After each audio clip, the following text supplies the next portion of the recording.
Social media पर छाए हुए सबसे हॉट और सबसे सेंसिटिव मुद्दे पर आज का वीडियो है। आपसे गुजारिश करूंगा कि वीडियो को अंत तक देखिएगा, क्योंकि अगर आप यूजीसी का समर्थन कर रहे हैं या यूजीसी का विरोध कर रहे हैं तब भी आपको यह वीडियो देखना अति आवश्यक है, क्योंकि आखिर क्या यूजीसी में नया बदलाव हुआ है और यूजीसी का विरोध करना सवर्ण छात्रों के लिए क्यों जरूरी भी हो गया है, और क्या यूजीसी के नए कानून में सवर्णों के खिलाफ ओबीसी के लिए, जनरल कैटेगरीज के लिए या फिर अन्य शोषित, वंचित, पीड़ित तथा कथित रूप से कहे जाने वाले समुदाय के लिए क्या अच्छा होने जा रहा है। क्या यूजीसी का नया नियम वाकई डिस्क्रिमिनेटरी है, पक्षपातपूर्ण है, या फिर समानता को लाने वाला है, समतापूर्ण नया यूजीसी का नियम है।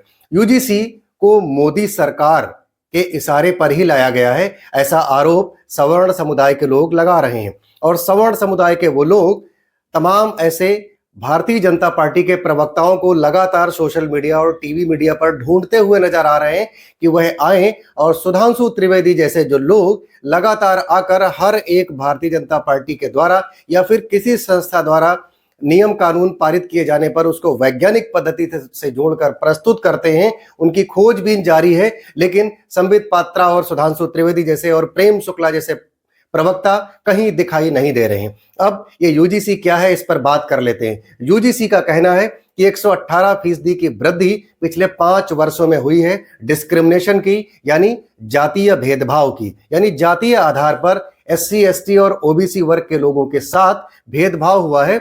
और यह भेदभाव तथाकथित रूप से अपर कास्ट के लोगों ने किया है। यानी यूजीसी का यह मानना है, और कई रिपोर्ट्स भी यह बात बताती हैं कि अपर कास्ट के लोगों ने लोअर कास्ट के लोगों के साथ जातीय रूप से, यानी जातीय आधार पर ऐसा भेदभाव किया कि तमाम छात्रों को कॉलेजेस में, यूनिवर्सिटीज में, विश्वविद्यालयों में सुसाइड करना पड़ा, उनको कॉलेज छोड़कर घर वापस आना पड़ा और उनको ऐसी उपेक्षा का शिकार होना पड़ा। और इन शिकारियों में न सिर्फ छात्र शामिल रहे, बल्कि यूनिवर्सिटी मैनेजमेंट यानी कॉलेज प्रबंधन भी शामिल रहा, और नॉन टीचिंग स्टाफ यानी एडमिनिस्ट्रेशन के भी लोग शामिल रहे, और साथ पढ़ने वाले छात्र छात्राएं भी शामिल रहे। अब तत्पश्चात क्या होता है कि 13 जनवरी 2026 को जो नई शिक्षा नीति के तहत यूजीसी की नई गाइडलाइंस लागू होनी थी, उसका नाम है promotion of equality higher in education institution regulation 2026।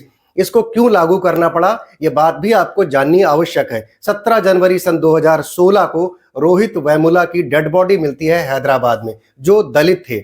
उनकी डेड बॉडी के साथ एक पेपर मिला, और उस पेपर में बाकायदा एक कंटेंट लिखा था कि my birth is my fatal accident, यानी मेरा जन्म ही मेरी मृत्यु का कारण बना। क्योंकि उसमें उन्होंने अंदर बहुत सारी बातें लिखी थी कि मेरा दलित घर में, दलित समुदाय में जन्म होने का कारण ही आज मेरी मृत्यु का कारण बन रहा है, और तथाकथित रूप से अपर क्लास कहे जाने वाले ने उनका शोषण किया है यूनिवर्सिटी के अंदर, इसलिए आज उनको सुसाइड कमिटेड करना पड़ रहा है। इसके बाद एक 23 वर्षीय डॉक्टर ने, डॉक्टर पायल जिनका नाम था, वो 2019 में आत्महत्या कर लेती हैं, और वो अपने सीनियर डॉक्टर्स पर ही जातीय आधार पर हिंसा और भेदभाव करने का आरोप लगाती हैं। इसके बाद जनवरी 2025 में रोहित वेमुला की माता और डॉक्टर पायल की माता जी के द्वारा एक पीआईएल दाखिल की जाती है। उसी की सुनवाई पर सुप्रीम कोर्ट ने यूजीसी को एक निर्देश दिया कि आप यूजीसी के नियमों में नए तरीके के बदलाव कर इसको पारित कीजिए, और बाकायदा ये नया नियम एक इक्विटी स्क्वाड के रूप में कॉलेज और यूनिवर्सिटीज के अंदर काम करना चाहिए, जिसमें सवर्ण छात्रों का यह आरोप है कि इक्विटी स्क्वाड उनके लिए एक जासूसी का काम करेगा। अब सवर्ण छात्रों की तरफ से क्या आरोप लगाया जा रहा है मोदी सरकार के ऊपर और यूजीसी के नए कानून को पारित करने वाले सुप्रीम कोर्ट के ऊपर, क्योंकि इसमें 3 पहलू हैं।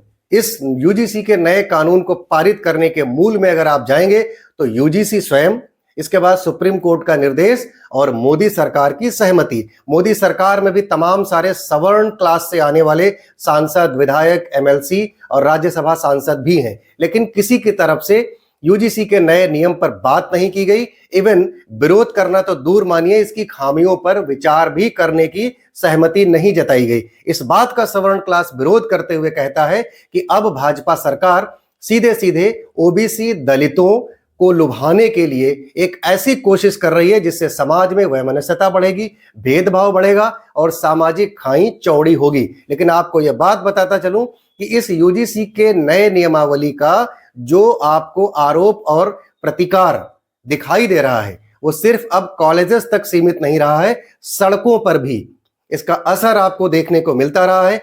अब सबसे बड़ी मुश्किल उन लोगों के लिए है जो अपर कास्ट से आने वाले लोग भाजपा की ही नेतागिरी कर रहे हैं, भाजपा की अपनी तरफ से ही सांसद विधायक बनकर बैठे हैं। मौज उनकी आ गई जो लोग वैसे भी दलित पॉलिटिक्स करते थे, सोशल जस्टिस की लड़ाई लड़ते थे, उन लोगों के लिए एक अच्छा मौका है कि यहां पर भारतीय जनता पार्टी को घेरने का और सवर्ण क्लास के वोटर्स को अपनी ओर लुभाने का।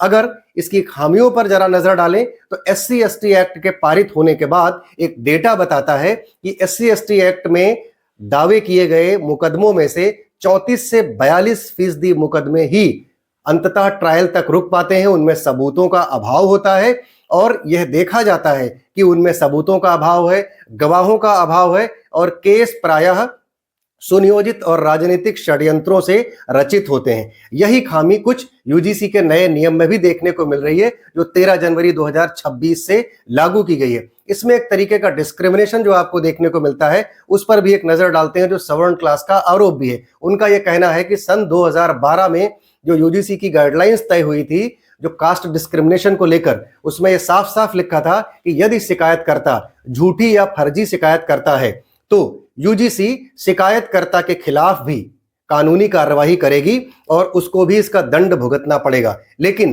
13 जनवरी 2026 से लागू हुए नए यूजीसी के कानूनों में स्पष्ट रूप से इस बात को हटा दिया गया है कि शिकायतकर्ता के खिलाफ किसी तरीके की कोई कानूनी कार्यवाही या विधिक कार्यवाही होगी।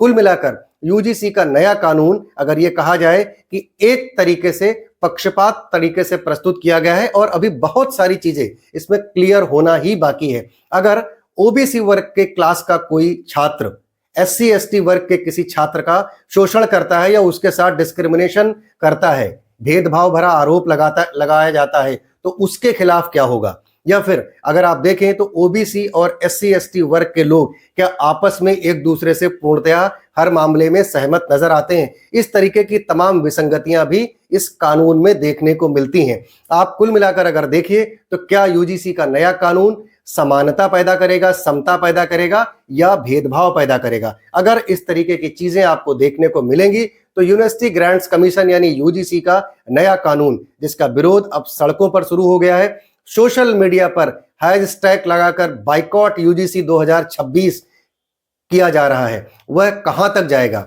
अब कॉलेज प्रशासन पर निपटारे का इतना बड़ा दबाव यूजीसी का है कि अगर कॉलेज प्रशासन इस तरीके के शिकायतों का निपटारा नहीं कर पाता है, उनको दबाने की कोशिश करता है, तो यहां तक कि जो गवर्नमेंट एडेड कॉलेजेस हैं उनकी फंडिंग रोक दी जाएगी, उनके कॉलेजेस में आने वाली स्कॉलरशिप को रोक दिया जाएगा, इवन उनकी मान्यता रद्द करने का भी प्रावधान है। क्योंकि प्रायः देखा गया है कि जब भी किसी इस तरीके के डिस्क्रिमिनेशन का मामला, जातीय भेदभाव का मामला आता रहा है तो कॉलेज प्रबंधन अपनी निष्ठा पर सवाल ना खड़ा हो या अपनी उसकी मार्केट में छात्रों के बीच में कोई बदनामी ना हो, इसलिए उसको दबा कर रखता था। और ऐसे में कई बार यह भी देखा गया है कि पीड़ित छात्र को न्याय भी नहीं मिल पाता था।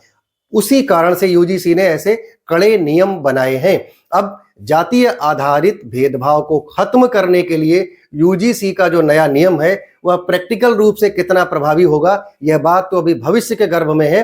लेकिन फिलहाल जिस तरीके से सोशल मीडिया से और सड़क तक और अभी सदन तक भी इसका विरोध होना बाकी है, इसमें भारतीय जनता पार्टी के सवर्ण क्लास से आने वाले चुने गए जनप्रतिनिधि कितना मुखरता से कितना विरोध कर पाएंगे या फिर ओबीसी SC/ST वर्ग से आने वाले जनप्रतिनिधि इस बात पर कितने अच्छे तरीके से रिजिट रहेंगे और वो अपने समाज को मिले इस न्याय में उनके साथ मुखर होकर क्या खड़े हो पाएंगे, ये देखने वाली बात होगी। फिलहाल मुझे आपकी राय का अपने वीडियो के कमेंट बॉक्स में इंतजार जरूर रहेगा, क्योंकि मैंने बहुत ही सेंसिटिव और बहुत ही हॉट टॉपिक पर आज का वीडियो बनाया है। वीडियो अगर आपको अच्छा लगे तो आप अपनी राय जरूर दाखिल कीजिए, वीडियो को शेयर जरूर कीजिए। आप बने रहिए द रियल टॉक शो पर। नमस्ते, मेरा नाम है सचिन प्रभाकर। ज्यादा से ज्यादा वीडियो को शेयर कीजिए और फॉलो जरूर कीजिए, यूट्यूब पर सब्सक्राइब जरूर कीजिए। धन्यवाद। जय हिंद, जय भारत।